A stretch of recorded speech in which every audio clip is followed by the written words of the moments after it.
नमस्कार, मैं हूं सुधीर चौधरी और ब्लैक एंड व्हाइट में आपका स्वागत है। आज हम प्रधानमंत्री नरेंद्र मोदी के सबसे सॉलिड इंटरव्यू का सबसे सॉलिड विश्लेषण करेंगे।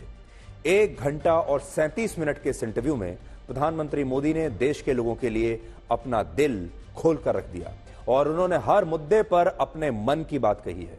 उन्होंने हिंदू मुसलमान की राजनीति से लेकर अंबानी और अडानी तक तमाम सवालों के खुलकर जवाब दिए हैं। उनके ऊपर तानाशाही के आरोप क्यों लगते हैं, ईडी के दुरुपयोग के आरोप क्यों लगते हैं, इन सवालों के जवाब भी आज उन्होंने दिए हैं।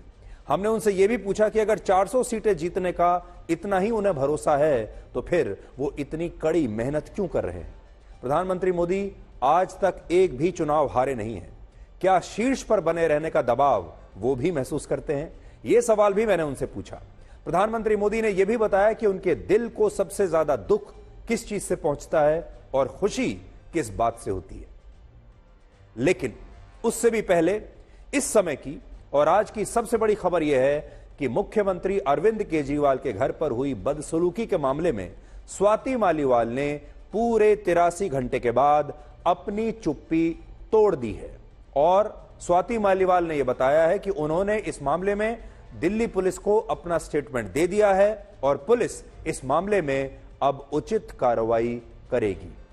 उन्होंने सोशल मीडिया प्लेटफॉर्म एक्स पर अब से थोड़ी देर पहले लिखा है, मेरे साथ जो हुआ वो बहुत बुरा था। मेरे साथ हुई घटना पर मैंने पुलिस को अपना स्टेटमेंट दे दिया है। मुझे आशा है कि उचित कार्रवाई होगी। पिछले कुछ दिन मेरे लिए बहुत कठिन रहे हैं। जिन लोगों ने प्रार्थना की उनका धन्यवाद करती हूं और जिन लोगों ने मेरा कैरेक्टर असैसिनेशन करने की कोशिश की और यह कहा कि मैं दूसरी पार्टी के इशारे पर यह सब कर रही हूं, भगवान उन्हें भी खुश रखे। फिर अब वो आगे लिखती हैं, देश में अहम चुनाव चल रहा है।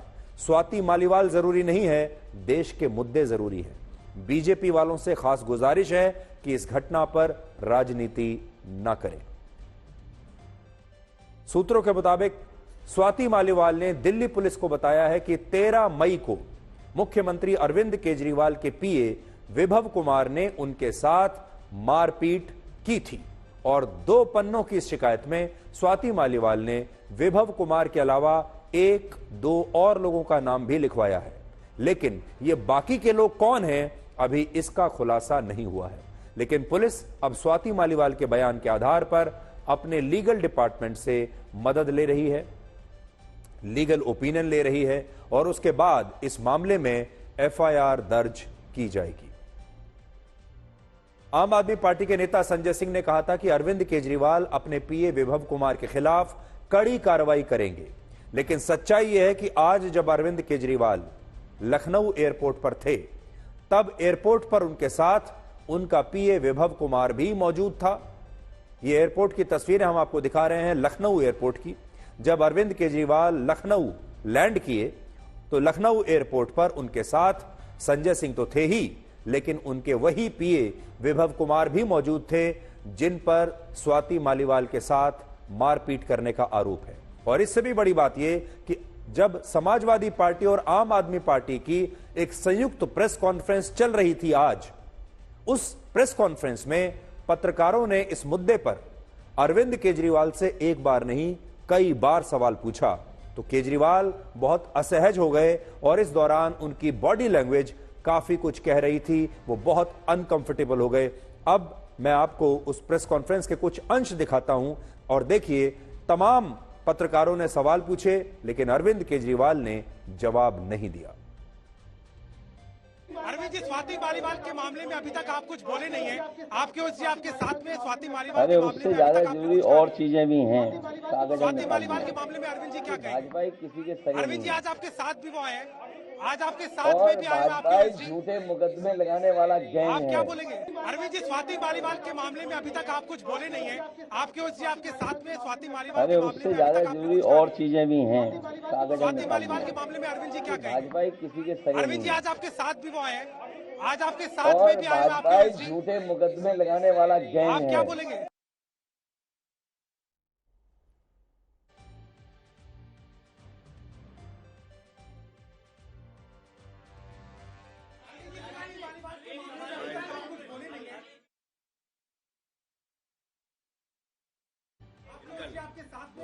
मालीवाल के मामले में अभी तक अरे उससे ज्यादा जरूरी और चीजें भी हैं, कागज हम निकाल लिए।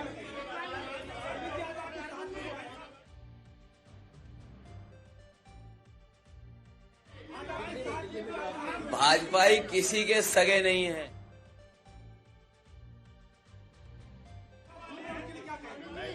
हाँ बोलो। बोल रहे बता। हाँ मैं बोल रहा हूँ।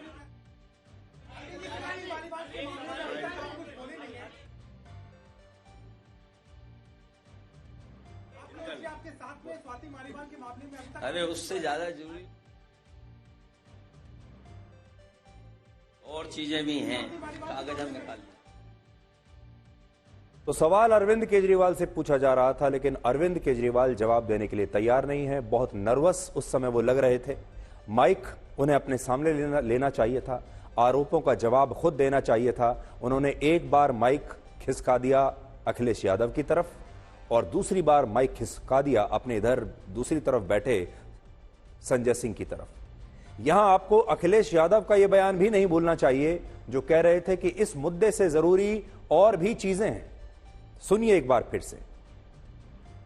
अरविंद जी स्वाति मालीवाल के मामले में अभी तक आप कुछ बोले नहीं है।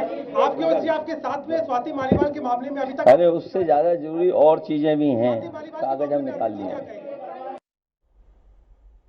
अखिलेश यादव के पिता और दिवंगत नेता मुलायम सिंह यादव ने भी, आज मुझे याद आया, एक बार कहा था कि लड़कों से गलती हो जाती है। और अब अखिलेश यादव ने भी आज बिल्कुल उसी तरह की बात की है, जिस पर बहुत विवाद हो रहा है। अखिलेश यादव का यह कहना कि स्वाति मालीवाल के मुद्दे से भी जरूरी और मुद्दे हैं, यह अपने आप में बताता है कि एक महिला सांसद के साथ अगर इस तरह का दुर्व्यवहार होता है, उसे लेकर अखिलेश यादव जैसे नेता बिल्कुल भी गंभीर नहीं है। और संजय सिंह का जब बयान इस पर आया, अरविंद केजरीवाल ने थोड़ी देर के बाद माइक जो है संजय सिंह के सामने कर दिया। संजय सिंह ने भी इस पर कोई जवाब नहीं दिया और संजय सिंह ने कहा कि जो लोग हमसे ये बात करते हैं, वो जो पार्टी है वो पहले बृजभूषण शरण सिंह के मामले पर जवाब दे, वो पहले मणिपुर में जो घटनाएं हुई उस पर पहले जवाब दे। और उन्होंने इस मामले को दूसरी तरफ दे दिया। सबसे बड़ी बात यह है कि अरविंद केजरीवाल और संजय सिंह ने इस आरोप का एक भी स्पष्ट जवाब नहीं दिया इस पूरी प्रेस कॉन्फ्रेंस में। अखिलेश यादव को देना चाहिए था। उन्होंने कहा कि इससे भी और ज्यादा जरूरी मुद्दे हमारे पास हैं। सिर्फ एक हफ्ते पहले जब अरविंद केजरीवाल जेल से बाहर आए थे, तब स्वाति मालीवाल उनके समर्थन में सुप्रीम कोर्ट के फैसले को बड़े खुश होकर ऐतिहासिक बता रही थी। लेकिन अब वो कह रही हैं कि उन्होंने अरविंद केजरीवाल के पीए के खिलाफ लिखित शिकायत पुलिस को दे दी है। कुछ दिन पहले जिस दिन अरविंद केजरीवाल जेल से बाहर आए थे, उस दिन आप देखिए कि स्वाति मालीवाल ने कैसे खुशियां मनाई थी। पूरे देश के लोगों की तरफ से सुप्रीम कोर्ट का तहे दिल से शुक्रिया अदा करती हूँ। अरविंद केजरीवाल जी ने पंजाब के लिए और दिल्ली के लिए अद्भुत काम करे, शानदार काम करे हैं, जिससे उनको बहुत ज्यादा लोग प्यार करते हैं। ऐसे में जब सुप्रीम कोर्ट के ऑर्डर के चलते उन्हें रिहा किया गया है, पूरे देश में एक खुशी और उम्मीद की लहर दौड़ी है, जो कि हर हाल में वोट्स में कन्वर्ट होगी। हम जीतेंगे और बहुत ज्यादा भारी मार्जिन से जीतेंगे। हमारे रिपोर्टर ने जब विभव कुमार से सीधा सवाल पूछा, विभव कुमार आज लखनऊ में गाड़ी के अंदर बैठे हुए थे शीशे चढ़ाकर। रिपोर्टर्स लगातार पूछते रहे उनसे, उन्होंने कोई जवाब नहीं दिया, बिल्कुल अपने कान बंद कर लिए। जब हमारे संवाददाता ने विभव कुमार से सीधा सवाल पूछा तो उन्होंने गाड़ी का शीशा तक नीचे नहीं किया और ना ही कैमरे की तरफ एक बार भी उन्होंने देखा। उन्होंने बिल्कुल ऐसा दिखाया जैसे उन्हें ना तो कुछ दिखाई दे रहा है ना कुछ सुनाई दे रहा है। देखिए विभव जी, सर बात तो आप जवाब तो दे दीजिए सवाल का। विभव कुमार जी, सर शीशा नीचे करिए, 1 मिनट सर खाली। विभव जी कुछ बोलेंगे आप? स्वाति मालीवाल ने जो आरोप लगाए हैं आप पर, सर जो आम आदमी पार्टी के नेता हैं संजय सिंह, उन्होंने भी जो है जिस तरह से कहा, कुछ कहेंगे सर आप? विभव जी को आप देख सकते हैं यहाँ पर मौजूद हैं, लेकिन अभी फिलहाल किसी भी सवाल का जवाब नहीं दे रहे हैं, बल्कि जो शीशा है गाड़ी का उसको भी नीचे नहीं कर रहे हैं। स्वाति मालीवाल को बड़ी मजबूत महिला माना जाता है। इससे पहले वो जब भी धरने प्रदर्शन पर बैठती हैं, किसी की सुनती नहीं है। पुलिस के साथ भी वो दो दो हाथ कर लेती हैं। विरोध प्रदर्शन करने में वो माहिर मानी जाती हैं। देश भर के लोगों के लिए जबरदस्त विरोध प्रदर्शन करती हैं। महिलाओं के लिए वो बहुत खुलकर आवाज उठाती हैं। लेकिन देखिए आज बड़ी बात, जब उनके साथ खुद ऐसी घटना घटी है, तब स्वाति मालीवाल बिल्कुल चुप बैठी हैं और पूरे देश की महिलाएं उनकी तरफ देख रही हैं कि ये राज्यसभा की सांसद बन गई, अब इनके पास इतनी ताकत है, लेकिन उनके ऊपर जो अत्याचार हो रहा है उस पर स्वाति मालीवाल बिल्कुल चुप बैठी है। आज हम बस यही कहना चाहेंगे कि इस मामले की ठीक से जांच होनी चाहिए। दिल्ली पुलिस को, जैसे वो स्वाति मालीवाल के घर आज दिल्ली पुलिस के कुछ वरिष्ठ अधिकारी गए, उन्होंने कई घंटों तक स्वाति मालीवाल से बातचीत की, पूरा जाना कि उस दिन क्या हुआ था, और कई घंटों तक हुई इस बातचीत के बाद स्वाति मालीवाल अपनी लिखित शिकायत देने के लिए तैयार हुई है। और अब जब लिखित शिकायत आ गई है, तब ऐसा लगता है कि अब दिल्ली पुलिस धीरे धीरे आगे इस पर कार्रवाई करेगी और इस कार्रवाई की जो दिशा है अब अरविंद केजरीवाल के घर तक जाएगी। लेकिन बड़ी बात यह है, देखिए दिल्ली पुलिस के जो वरिष्ठ अधिकारी हैं, स्वाति मालीवाल के घर से निकलते हुए बाहर लंबी बातचीत उनके साथ की गई, पूछताछ की गई, लेकिन विभव कुमार जो अरविंद केजरीवाल के पीए हैं, अरविंद केजरीवाल ने अभी तक उन्हें कोई सजा नहीं दी है और विभव कुमार को अभी भी वो लखनऊ लेकर अपने साथ घूम रहे हैं। इससे आपको अरविंद केजरीवाल की मंशा समझ में आती है और उससे यह पता चलता है कि केजरीवाल विभव कुमार को दोषी नहीं मानते हैं और न ही वो उन्हें किसी सजा देने के मूड में है। सबसे देखिए खास बात यह कि वो संजय सिंह, जिन्होंने खुद प्रेस कॉन्फ्रेंस करके कहा कि विभव कुमार ने मारपीट की है, उन्होंने दुर्व्यवहार किया है स्वाति मालीवाल के साथ, वो भी संजय सिंह साथ में खड़े हैं और उन्होंने भी कोई आपत्ति दर्ज नहीं कराई है। अब हम प्रधानमंत्री नरेंद्र मोदी के सबसे सॉलिड इंटरव्यू का सबसे सॉलिड विश्लेषण आपके लिए करेंगे और इस विश्लेषण को आप इन 5 बातों से आज समझ सकते हैं। पहला, यह प्रधानमंत्री मोदी का चुनाव प्रचार वाला इंटरव्यू नहीं है और इसमें उन्होंने कई बड़ी और गहरी बातें कही हैं। दूसरा, यह इंटरव्यू एक फिल्म के बराबर है और इसकी ड्यूरेशन है 1 घंटे 37 मिनट। तीसरा, यह प्रधानमंत्री मोदी का पहला ऐसा अनफिल्टर्ड इंटरव्यू है जिसमें उन्होंने अपने मन की बात की है और यह इंटरव्यू उन्होंने दिल से दिया है, दिल की गहराइयों से दिया है। चौथा, यह हिसाब किताब और आंकड़ों वाला इंटरव्यू है। और पांचवां, यह कमिटमेंट वाला इंटरव्यू है जिसमें प्रधानमंत्री मोदी ने कहा है कि वो उस आरक्षण के खिलाफ अपना पूरा जीवन खपा देंगे जिसकी नींव धर्म के आधार पर रखी गई है। हिंदू मुस्लिम की राजनीति से लेकर अडानी और अंबानी को लेकर प्रधानमंत्री मोदी पर जो भी आरोप लगते हैं, उन सभी मुद्दों पर हमने इस इंटरव्यू में उनसे सवाल पूछे हैं। उन पर तानाशाही के आरोप क्यों लगते हैं, देश में रोजगार की स्थिति क्या है, क्या सरकार ईडी और सीबीआई का दुरुपयोग कर रही है और प्रधानमंत्री मोदी प्रेस कॉन्फ्रेंस क्यों नहीं करते, ये सारे सवाल इस इंटरव्यू में उनसे पूछे गए हैं। और उन्होंने भी ये बताया कि कौन सी बातें उन्हें सबसे ज्यादा दुख देती हैं, कौन सी बातें उन्हें सबसे ज्यादा खुशी देती हैं। और ये एक ऐसा एक्शन पैक्ड इंटरव्यू है जिसमें उनके कटाक्ष और वन लाइनर्स की बड़ी चर्चा हो रही है। तो सबसे पहले आपको हम एक छोटा सा अंश इस इंटरव्यू का दिखाते हैं। राहुल ने सर जो ये अमीरी गरीबी की बात की, कौन राहुल? हमारे वाले राहुल। तो वो आपके वाले नहीं है। आज सर फॉर्म में एकदम। हाँ सर एकदम फॉर्म में, लेकिन मैं दूसरे वाले राहुल की भी बात करता हूँ। मैं तो चाहता हूं कि आप लोगों ने विश्व भर से अलग अलग मीडिया हाउसेस को यहाँ इनवाइट करना चाहिए। चुनाव में 2 हेलीकॉप्टर उनके लिए ले लेना चाहिए। कुछ गलत नहीं है जी। आपने अच्छा आइडिया दिया, अगले बार के लिए आपके कटाक्ष और आपके वन लाइनर्स याद रहेंगे।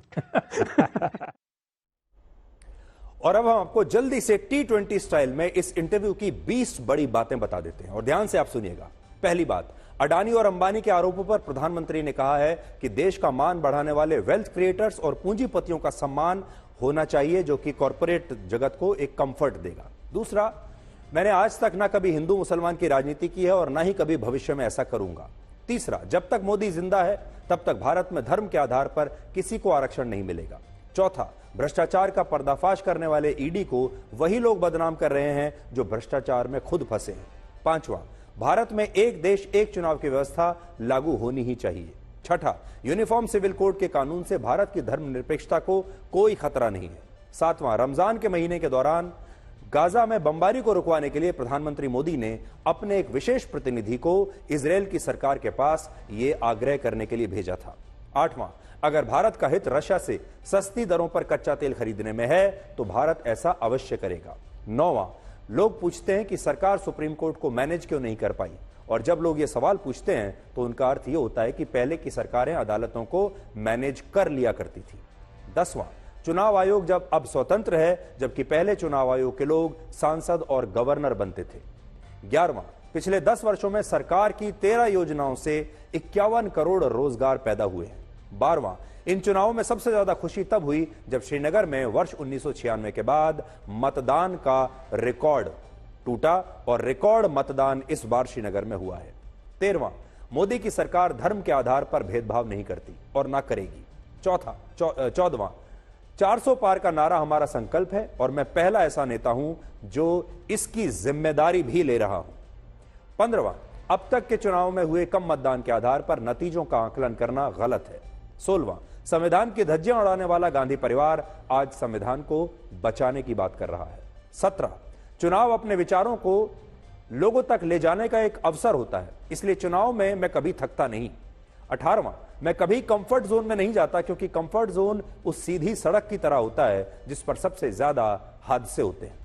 19वां, इस बार मैं अपने तीसरे कार्यकाल के 100 नहीं बल्कि 125 दिनों का रोड मैप तैयार कर रहा हूं, शुरुआती 125 दिनों का, और ये अतिरिक्त 25 दिन देश के युवाओं के लिए हैं जिनमें युवाओं को लेकर बड़े फैसले होंगे। और 20वीं बात प्रधानमंत्री ने यह कही कि वो एक विरक्त इंसान हैं और वो खुद को कुछ नहीं मानते और उनके लिए देश ही सब कुछ है, मोदी कुछ नहीं। सबसे बड़ी बात यह कि यह प्रधानमंत्री मोदी का अब तक का पहला ऐसा इंटरव्यू है जिसमें उनसे अडानी और अंबानी के आरोपों के बारे में पूछा गया और उन्होंने इसके जवाब में देश को एक नए परिवार के बारे में बताया है। उन पर जो आरोप लगता है, सवाल हमारा यह था कि उनकी जो छवि है वो तो गरीबों के मसीहा की है, लेकिन उन पर जो आरोप लगते हैं वो उद्योगपतियों से दोस्ती के आरोप लगते हैं। इसे वो किस तरह से देखते हैं, अब देखिए। आपकी जो छवि है वो है गरीबों के मसीहा की छवि। हमने देखा महिलाएं कैसे रोने लगती हैं जब आप जाते हैं, गरीब महिलाएं कितना सुसाइड करती हैं। आपकी जो योजनाएं भी हैं वो सब 25 करोड़ लोगों को आपने गरीबी रेखा से बाहर उतारा। लेकिन जो आरोप दूसरे वाले राहुल लगा रहे हैं आपके ऊपर वो है कि आपकी बड़े बड़े उद्योगपतियों से दोस्ती है। 5 साल से आपकी छवि पर एक स्टिकर चिपकाने की कोशिश की जा रही है और वो स्टिकर है कि अडानी अंबानी के साथ दोस्ती। इस पर आप कैसे, और ये बिल्कुल ब्लैक और व्हाइट की तरह है कि आप कहां काम कहां कर रहे हैं। इस परिवार का प्रॉब्लम ये है कि ये बोझ में दबा हुआ परिवार है। नेहरू जी को गालियां पड़ती थी, बिरला टाटा की सरकार, बिरला टाटा की सरकार। पार्लियामेंट में देख लेंगे तो टाटा बिरला सरकार, टाटा बिरला सरकार, ये नेहरू जी लगातार सुनते आए थे।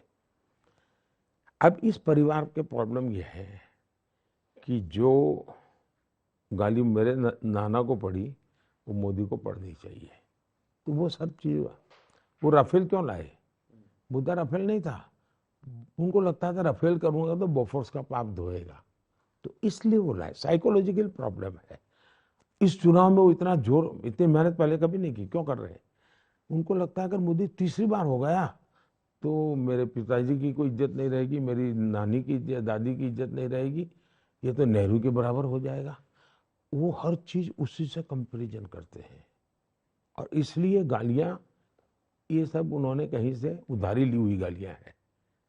हाँ, बेईमानी की है तो फांसी पर लटका दो, गलत तरीके से दिया है तो फांसी पर लटका दो, लेकिन मैं मेरे देश में वेल्थ क्रिएटर की इज्जत करूंगा।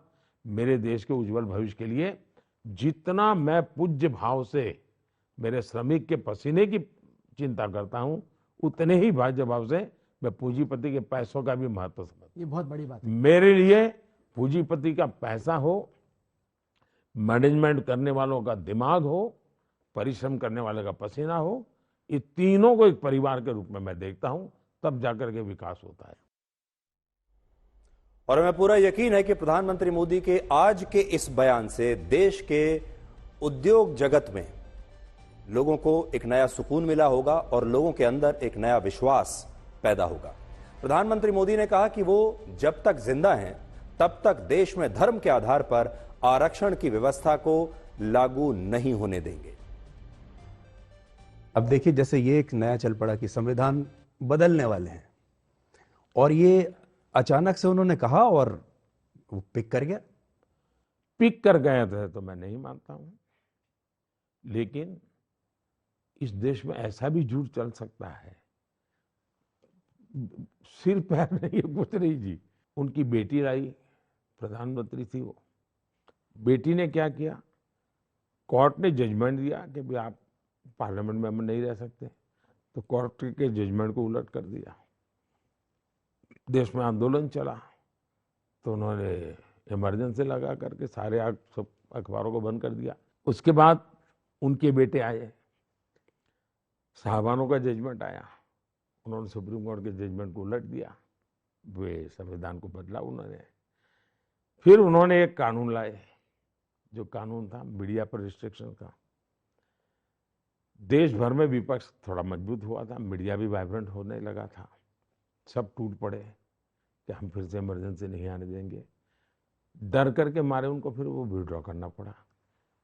फिर उनके साथ बेटे आए तो रिमोट कंट्रोल से सरकार चल रही थी, रिमोट कंट्रोल सरकार गई, प्रधानमंत्री भी थे पद पर। संविधान की कोख से सरकार बनी थी। सरकार मुझे पसंद है नहीं पसंद नहीं चलता है, वो भारत के लोकतंत्र के द्वारा संविधान की कोख से पैदा हुई सरकार थी। संविधान की कोख से कैबिनेट बनी थी। उस कैबिनेट ने एक निर्णय किया और एक शहजादा प्रेस कॉन्फ्रेंस बुला करके कैबिनेट के निर्णय की धज्जियां उड़ा देता है। और इसलिए मैं आज डंके की चोट पर लोगों को कहता हूं कि मोदी जिंदा है तब तक जो संविधान सभा की मूल भावना है कि धर्म के आधार पर आरक्षण नहीं होगा, मैं इसके लिए लड़ाई लड़ूंगा, मेरी जान खपा दूंगा मैं इसके लिए। यहां प्रधानमंत्री मोदी ने बहुत बड़ी बात कही है जो कि उनके फैंस जो हैं खास तौर पर उनको बहुत पसंद आएगी, और उन्होंने कहा है कि जब तक मोदी जिंदा है तब तक धर्म के आधार पर आरक्षण को नहीं होने देंगे। प्रधानमंत्री मोदी ने कहा है कि अदालतों को पिछली सरकारों में मैनेज किया जाता था, जबकि अब ऐसा नहीं होता। इस चुनाव के दौरान और उससे पहले भी विपक्षी पार्टियां ये आरोप लगाती हैं कि लोकतंत्र हिंदुस्तान में खतरे में है। वो कहती हैं कि जो डेमोक्रेटिक इंस्टीट्यूशंस हैं वो पहले से कमज़ोर हो गई हैं, यहाँ तक कि आप पर तानाशाह, डिक्टेटर होने का भी आरोप लगता है। इसको आप कैसे देखते हैं कि मतलब ये कहा जाता है कि लोग आपसे बहुत डरते हैं, खौफ में। उन इंस्टीट्यूशंस का नाम बताइए जिसके कारण पता चले। नहीं, जैसे उनको लगता है कि सुप्रीम कोर्ट शायद कमज़ोर हो रहा है, या फिर लेजिस्लेचर में जिस तरह की बहस होनी चाहिए पहले होती भी थी, वो फटाफट बिल पास हो जाते हैं, इतने कमिटीज़ भी नहीं जाते। इस तरह उनको लग रहा है कि डेमोक्रेटिक बैकस्लाइडिंग हो रही है। दुर्भाग्य है कि कांग्रेस का ये परिवार, उनके लिए लोकतंत्र मतलब उनका सत्ता में होना, वे आज भी ये स्वीकार करने को तैयार नहीं है कि 2014 से इस देश में कोई दूसरी सरकार देश के ने चुनी है। प्रणब मुखर्जी कहते थे, आपने उनकी किताब में देखा होगा, कि मेरे साथ जो उन्होंने काम किया वो कितना डेमोक्रेटिक वे में काम हुआ, राष्ट्रपति की इंस्टीट्यूशन की कितनी प्रतिष्ठा हमने बढ़ाई है। सुप्रीम कोर्ट, मुझे बताइए, ऊपर से लोग कहते हैं कि सरकार की तो सुप्रीम कोर्ट में कुछ चलती ही नहीं है, हम पर तो आरोप ये है जी। और उसमें हम लोग एबिलिटी के लिए क्वेश्चन किया जा रहा है। इसका मतलब पहले कुछ एबल लोग थे जो जुडिशरी को मैनेज करते थे और वो इंस्टीट्यूशन ठीक थी। मैं मानता हूं मुझे क्यों मैनेज करना चाहिए, कानून का काम करेगा। अरविंद केजरीवाल को अंतरिम जमानत देने की बात हो या चुनावी बॉन्ड्स की स्कीम को असंवैधानिक बताकर उसे खारिज करने का फैसला हो, या फिर अभी हाल ही में न्यूज क्लिक का मामला हो, इन फैसलों से यह पता चलता है कि हमारा सुप्रीम कोर्ट पूरी तरह से स्वतंत्र है और हमारी न्यायपालिका में सरकार का कोई दखल नहीं है, क्योंकि हाल ही में अभी आपने देखा होगा कि सुप्रीम कोर्ट ने एक नहीं न जाने ऐसे कितने फैसले दिए हैं जो असल में सरकार के खिलाफ हैं, केंद्र सरकार के खिलाफ हैं। और उनमें सबसे बड़ा फैसला तो अरविंद केजरीवाल को जमानत देने का एक फैसला है, और इलेक्टोरल बॉन्ड्स का मामला भी ऐसा था जो सरकार के खिलाफ गया था। प्रधानमंत्री मोदी ने कहा है कि पिछली सरकारों में चुनाव आयोग के लोग सांसद और गवर्नर बन जाया करते थे अपना रिटायरमेंट के बाद, जबकि मौजूदा समय में चुनाव आयोग पूरी तरह से स्वतंत्र है और यह पहले वाला चुनाव आयोग नहीं है। पहले चरण का जब चुनाव हुआ तो मतदान के आंकड़े आने में 11 दिन क्यों लग गए? क्यों उन आंकड़ों को छुपाया जा रहा है? इस आरोप पर क्या कहें? इलेक्शन कमीशन ये जो इंस्टीट्यूट है करीब करीब 50-60 साल तक सिंगल मेंबर रही है, और मजा यह है कि इलेक्शन कमीशन से जो लोग निकले वो कभी गवर्नर बने, कभी एमपी बने, कभी पार्लियामेंट का चुनाव लड़ने गए आडवाणी जी के सामने। मतलब उन्होंने कैसे लोगों को बिठाया था इसका उदाहरण है। उस जमाने के जो इलेक्शन कमीशन जो रिटायर हुए जो बैठे हैं वे आज भी उसी पॉलिटिकल फिलोसॉफी को प्रमोट करने वाले ट्वीट करते हैं, ओपिनियन अपने देते हैं, आर्टिकल लिखते हैं। इसका मतलब अब जाकर के इलेक्शन कमीशन पूर्ण रूप से स्वतंत्र बना है। और मैं चाहूँगा आज तक से, और मुझे पक्का विश्वास है अभी नहीं तो कभी न कभी आप लोग करेंगे, भारत का इलेक्शन कमीशन, भारत की इलेक्शन प्रोसेस ये विश्व के लिए एक बहुत बड़ा अजूबा है। ये हम सबका कर्तव्य है कि हमारे देश का ब्रांडिंग करें। मैं तो चाहता हूं कि आप लोगों ने विश्व भर से अलग अलग मीडिया हाउसेस को यहाँ इनवाइट करना चाहिए। चुनाव में 2 हेलीकॉप्टर उनके लिए ले लेना चाहिए। तो इस इंटरव्यू में जैसा प्रधानमंत्री मोदी ने कहा हमसे कि हमें भी थोड़ा सा रिसर्च और थोड़ा सा काम करना चाहिए चुनाव आयोग के बारे में, और थोड़ा उसके इतिहास के बारे में भी पता करना चाहिए, तो इस इंटरव्यू के बाद हमने वाकई चुनाव आयोग पर कुछ काम किया और थोड़ा रिसर्च किया। वर्ष 1958 से लेकर 1967 के बीच भारत के मुख्य चुनाव आयुक्त रहे के सुंदरम को कांग्रेस पार्टी की सरकार ने वर्ष 1968 में देश के विधि आयोग का चेयरमैन बनाया था। वर्ष 1982 से 1985 के बीच भारत के मुख्य चुनाव आयुक्त रहे के त्रिवेदी को राजीव गांधी की सरकार में गुजरात का राज्यपाल बनाया गया था, जबकि के त्रिवेदी की ही अध्यक्षता में 1984 के लोकसभा चुनाव हुए थे, जिनमें कांग्रेस को 404 सीटों का प्रचंड बहुमत मिला था। इसके बाद वर्ष 1990 में भारत की मुख्य चुनाव आयुक्त रही BS रमादेवी को वर्ष 1997 में कांग्रेस के समर्थन वाली सरकार में हिमाचल प्रदेश का राज्यपाल बना दिया गया था। फिर वर्ष 1990 से 1996 के बीच भारत के मुख्य चुनाव आयुक्त रहे TN शेषन कांग्रेस पार्टी में शामिल हो गए और उन्होंने वर्ष 1999 के लोकसभा चुनाव में गांधीनगर सीट से कांग्रेस की टिकट पर बीजेपी के लाल कृष्ण आडवाणी के खिलाफ चुनाव भी लड़ा था। उनके बाद 1996 से 2001 के बीच भारत के मुख्य चुनाव आयुक्त रहे MS गिल को कांग्रेस ने राज्यसभा का सांसद बनाया और वो यूपीए की सरकार में बाद में खेल मंत्री भी रहे। और उनके बाद वर्ष 2001 से 2004 के बीच भारत के मुख्य चुनाव आयुक्त रहे जेम्स माइकल लिंगदो को वर्ष 2009 में एक ऐसी संस्था का अध्यक्ष बनाया गया जिसका नेतृत्व उस समय राहुल गांधी कर रहे थे। लेकिन आज यही कांग्रेस पार्टी चुनाव आयोग की निष्पक्षता पर सवाल उठा रही है, जबकि सच्चाई यह है कि पूर्व में ऐसे बहुत सारे मामले हैं जब देश के चुनाव आयुक्त और मुख्य चुनाव आयुक्तों को ही कांग्रेस पार्टी ने राज्यपाल बनाया है, राज्यसभा का सांसद बनाया है, केंद्रीय मंत्री बनाया है और बड़े बड़े पदों पर बैठाया है। यह हमने आज आपके लिए कुछ रिसर्च निकाली है। इसके बाद हमने प्रधानमंत्री से बात की यूनिफॉर्म सिविल कोड के बारे में, और उन्होंने गोवा का उदाहरण दिया और कहा कि यूनिफॉर्म सिविल कोड से भारत की धर्मनिरपेक्षता और लोगों के रहन सहन और खान पान पर कोई असर नहीं पड़ेगा। जब भी आप चुनाव लड़ते हैं, चाहे गुजरात में या यहाँ, हर बार लोग यही कहते हैं, अब आप हार रहे हैं, फिर आप जीत कर आते हैं, ज़्यादा सीट जीत कर आते हैं। जब से आपने यूनिफॉर्म सिविल कोड के बारे में लोगों को बताया और ये वादा किया, अब उस पर भी एक दूसरा नैरेटिव है। अब लोग कहते हैं कि ये वन नेशन वन ड्रेस हो जाएगी, वन नेशन वन फूड हो जाएगा, वन नेशन वन लैंग्वेज हो जाएगा, और उसका एक आगे ये है कि अब वन नेशन वन लीडर हो जाएगा, और हम उसी तरफ बढ़ रहे हैं। क्या कभी आपको अवसर मिला है क्या कि ऐसा जो बोलते हैं उनको जरा काउंटर सवाल करें? आप एक आध बार तो कीजिए कि आप ये नैरेटिव लाए कहां से? गोवा में यूसीसी है, मुझे बताइए, क्या गोवा के लोग एक ही प्रकार के कपड़े पहनते हैं क्या? क्या गोवा के लोग एक ही प्रकार का खाना खाते हैं क्या? क्या मजाक बना के रखा? यूनिफॉर्म सिविल कोड, इसका कोई लेना देना ही नहीं जी। भारत की सुप्रीम कोर्ट ने कम से कम 2 डजन बार कहा है कि इस देश में यूसीसी लाओ। बीजेपी ने अपने घोषणा पत्र में यूनिफॉर्म सिविल कोड को देश में लागू करने का वादा किया है, और इस लिहाज से प्रधानमंत्री मोदी का आज का ये जो बयान है ये बहुत महत्वपूर्ण माना जाएगा। और अपने विरोधियों को भी उन्होंने इस बयान में ये बता दिया है कि जो भी वो शंका कर रहे हैं यूनिफॉर्म सिविल कोड से, वो बिल्कुल गलत है। प्रधानमंत्री मोदी आज तक एक बार भी चुनाव नहीं आ रहे हैं, और इसीलिए इस इंटरव्यू में मैंने उनसे यह भी पूछा कि क्या वो भी शीर्ष पर होने का दबाव महसूस करते हैं।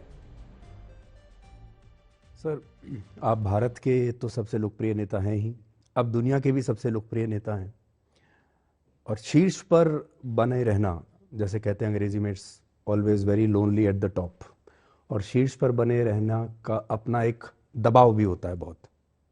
आप कभी उस दबाव को महसूस करते हैं? आप जब परीक्षा पे चर्चा करते हैं तो बच्चों को बताते हैं कि कैसे स्ट्रेस को दूर रखना है, कभी आपके साथ भी ऐसा दबाव आप फील करते हैं? होता क्या है जी, आप लोगों का प्रॉब्लम यह है कि आप उस दुनिया में जिए हैं, पले बड़े हैं, तो आपके पास हर चीज के उदाहरण वही है। मैं उस दुनिया का इंसान ही नहीं हूं जी। आप मुझे एक अलग केस समझिए। व्यवहार जीवन की जितनी चीजें आप देखते हैं, मैं उससे परे हूं, माफ करना मुझे कहना पड़ रहा है। और इसलिए मेरे जीवन में कोई चीज, ये मोदी यहां बैठा है या मोदी लीडर बना है, no, nothing to do. Bharat बना है, मैं शायद निमित्त हूं, और इसलिए कृपा करके, और मैं इसे बहुत विरक्त, मैं अलिप्त हूं जी, मैं कोई लेना देना नहीं जी। आप सन्यासी की तरह सोचते हैं? मैं शब्द प्रयोग सन्यासी वगैरह, मैं विरक्त इंसान हूं जी, मेरा कोई लेना देना नहीं जी, लेना देना नहीं, कोई लेना देना नहीं। एक और बड़ा सवाल है, क्या बीजेपी के उम्मीदवारों ने इस बार के चुनावों को हल्के में ले लिया? क्योंकि वो जानते थे कि ये पूरा चुनाव जो है वो प्रधानमंत्री मोदी के नाम पर लड़ा जा रहा है, सारे वोट प्रधानमंत्री मोदी के नाम पर ही मिलने वाले हैं। तो क्या ऐसा हुआ कि बीजेपी के उम्मीदवारों ने इस चुनाव को हल्के में ले लिया और ये सोच लिया कि प्रधानमंत्री मोदी के ब्रांड की जो ताकत है वो उन्हें बैठे बैठे ही चुनाव जिता देगी? ये सवाल भी मैंने उनसे पूछा। सर देखिए, ये कितनी बड़ी बात है कि चुनाव समाप्त नहीं हुआ और हम आपके अगले टर्म की बात कर रहे हैं, आप 100 दिन में, 125 दिन में। इससे ऐसा लगता है कि चुनाव जो है एक स्टेटस को का चुनाव है, यानी लोगों को ये आश्वस्त है कि आप वापस आने वाले हैं। जब बीजेपी के टिकट दिए जा रहे थे उस समय लोग कहते थे कि ये टिकट नहीं है, ये निर्वाचन का सर्टिफिकेट है। हर जगह जो बीजेपी का सबसे बड़ा एसेट है वो आपका चेहरा है और आपका काम है। आपको कभी ऐसा लगा कि इस बार तीसरे टर्म के दौरान कैंडिडेट्स ने भी शायद ऐसा सोच लिया कि भाई आपके नाम पे ही जीत के आना है, आपके काम ने आपने इतना अच्छा करके रखा है कि उनको कोई ज़्यादा मेहनत करने की ज़रूरत नहीं है? तो आप उस हिसाब से कुछ आप देख रहे हैं कि कोई लैक ऑफ पार्टिसिपेशन या ज़रूरत से ज़्यादा एक श्योरिटी कैंडिडेट्स में या कार्यकर्ताओं में? जहां तक चुनाव का सवाल है, मैंने 1 साल पहले मेरी पार्टी को कहा था, बड़ी मीटिंग में कहा था कि कैंडिडेट का इंतजार मत करो, आपका कैंडिडेट घोषित हो चुका है और वो है कमल। कमल ही आपका कैंडिडेट है और कोई कैंडिडेट है ही नहीं। तो 1 साल से मैं सिर्फ कमल के लिए ही काम करना तय कर चुका है। मेरी पार्टी को मैंने उस प्रकार से गैल्वेनाइज कर दिया था। तो हम कमल के लिए ही सब लोग काम कर रहे हैं। मैं भी कमल के लिए काम कर रहा हूँ, मेरे साथी भी कमल के काम, और हमारे ओपोनेंट भी कमल के लिए काम कर रहे हैं, क्योंकि वो जितना कीचड़ उछालते हैं कमल ज़्यादा खिलता है। तो वो काम वो कर रहे हैं और हम कमल की बात पहुंचा रहे हैं। पर आपको ऐसा लगता है कि ये आपका सबसे कंफर्टेबल चुनाव है? ऐसा है, कभी हमने कंफर्ट जोन में जाना नहीं चाहिए। अगर ये कंफर्टेबल है तो मैं खुद चुनौती खड़ी करूंगा। देखिए, आप देखिए स्ट्रेट हाईवे होता है ना, वहाँ एक्सीडेंट ज़्यादा होते हैं। जहाँ कर्व आते हैं वहाँ एक्सीडेंट कम होते हैं। मैं जागरूक रखना चाहता हूँ, मेरी टीम को जगाए रखना चाहता हूँ, दौड़ाए रखना चाहता हूँ। तो मैं कंफर्ट जोन वाली दुनिया मुझे मंजूर नहीं। पर लोग भी कहते हैं कि अगर सब इतना आसान है तो इतनी मेहनत क्यों कर रहे हैं आप? मेहनत तो मैं इसको अवसर मानता हूँ जी, मेरे लिए अपॉर्चुनिटी है। जनता जनार्दन के दर्शन करना, उनकी भावनाओं को समझना, यही तो मेरी प्राण शक्ति है, ये मेरी ऊर्जा है। दूसरा, लोकतंत्र में चुनाव को हमने जीत हार के सीमित अर्थ में नहीं लेना चाहिए। प्रधानमंत्री मोदी ने यह भी कहा कि वो मुस्लिम तुष्टीकरण की राजनीति करने वालों के खिलाफ वो उनका विरोध करते हैं, वो उनके खिलाफ हैं। मुस्लिम समुदाय के वो खिलाफ नहीं है, मुस्लिम तुष्टीकरण जो लोग करते हैं उनके वो खिलाफ है। सेक्युलर एडमिनिस्ट्रेशन यानी धर्मनिरपेक्ष शासन देश में है, लेकिन अगर ऐसा है तो फिर चुनावी रैलियों में मंगलसूत्र, घुसपैठिया, ज्यादा बच्चे, इन शब्दों को लाने की क्या जरूरत है? ये विपक्ष बार बार आपको इसी मुद्दे पर घेरता है। विपक्ष का कहना है कि आप जो चुनावी कैंपेन करते हैं उसमें आप हिंदू मुस्लिम। ये बहुत ही अच्छा सवाल पूछा आपने। मैं ठीक से बताना चाहता हूं दर्शकों को। होता क्या है जी, आपने पूरी तरह सांप्रदायिक एजेंडा पर चले और मैंने उसको एक्सपोज किया, मैंने उसकी धज्जियां उड़ाई, मैंने उस पर आरोप लगाए, तो जो मूल बात थी उसको उनकी इकोसिस्टम हटा देती है। और आप लोग भी उस इकोसिस्टम के इतने प्रेशर में जीते हैं, आप भी फिर उसको हाथ नहीं लगाते हैं। फिर आप मेरी ही बात को लेकर के चलाते हैं, तो आपको लगता है मैं मुसलमान बोला। बात ये नहीं है जी। मुद्दा ये है कि उन्होंने अपने मैनिफेस्टो में लिखा है कि अब वो कॉन्ट्रैक्ट सिस्टम में भी माइनॉरिटी को लाएंगे, ठेका माइनॉरिटी को दिया जाएगा। अगर मैं उस ठेके का विरोध करते हुए पद्धति का विरोध करता हूं, वो मैं सेकुलरिज्म कर रहा हूं। लेकिन चूंकि मुझे उसमें माइनॉरिटी शब्द बोलना पड़ता है, चूंकि मुझे उसमें मुसलमान शब्द बोलना पड़ता है, चूंकि मुझे इसमें अल्पसंख्यक बोलना पड़ता है, तो आप मीनिंग निकालते हैं कि मैं कुछ हमला उन पर कर रहा हूं। मैं उन पर हमला नहीं कर रहा हूं, मैं उन पर कर रहा हूं जो पॉलिटिकल पार्टियां हैं, जो भारत के सेकुलरिज्म की धज्जियां उड़ा रही है, जो अपीजमेंट का पॉलिटिक्स कर रही है। आज पूरी डिबेट देखिए, हमारी तरफ से हमने न कहीं हिंदू मुसलमान किया है।